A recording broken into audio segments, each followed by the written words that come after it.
Raghava Lawrence అయితే horror మూవీస్‌తో అయితే మననైతే అందరినైతే మెప్పించాడు భయ్యా. గుర్తుండిపోయే మూవీస్‌లో అయితే చేసేసాడు. ఎందుకంటే ఆయన తీసే మూవీస్‌లో అయితే 'ముని', 'కాంచన', 'గంగ', 'కాంచన 3' మూవీస్ అయితే మంచి బ్లాక్ బస్టర్ అందుకున్నాయి భయ్యా. పర్సన్‌కి ఇప్పుడు కూడా ఆ మూవీస్ అయితే అందరికి గుర్తుంటాయి. హారర్ మూవీస్ అంటే. ఎందుకంటే పర్సన్‌కి అయితే రాఘవ లారెన్స్ అయితే ఆయన హీరోగా వచ్చిన మూవీస్‌లలో అయితే పర్సన్‌కి అయితే అన్ని ఫ్లాపులు అయినాయి భయ్యా ప్రస్తుతానికైతే. ఇప్పుడైతే మన రాఘవ లారెన్స్ అయితే ఆయనైతే 'కాంచన 4' మూవీ అయితే తీయటానికైతే రెడీగా ఉన్నాడు భయ్యా.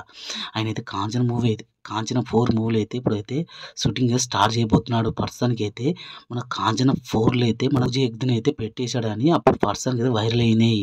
ఎందుకంటే పూజ హెగ్దే అయితే హీరోయిన్‌గా అయితే ఈ మూవీలో అయితే ఉండబోతుంది. కానీ సెకండ్ హీరోయిన్‌గా అయితే మన రష్మికని అయితే తీసుకుపోతున్నాడంట.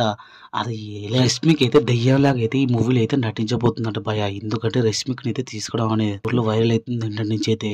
'కాంచన 4'లో అయితే మన రష్మిక అయితే ఒక మంచి క్యారెక్టర్ అయితే చేయబోతుందట.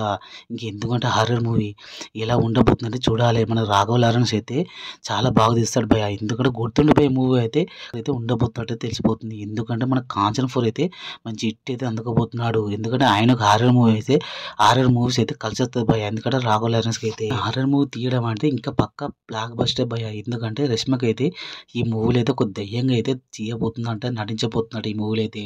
రాఘవ లారెన్స్ అయితే మన రష్మికని ఎలా చూపించబోతున్నాడనేది తెలుసుకోవాలి భయ్యా. ఎందుకంటే 'కాంచన 4' అయితే ఒక మంచి బ్లాక్ బస్టర్ అందుకోబోతున్నాడు మన రాఘవ లారెన్స్. ఇంకా ఈ వీడియో నచ్చితే సబ్స్క్రైబ్ చేసి లైక్ కొట్టండి భయ్యా. మీకు ఇలాంటి అప్డేట్ అయితే ఇస్తూనే ఉంటా.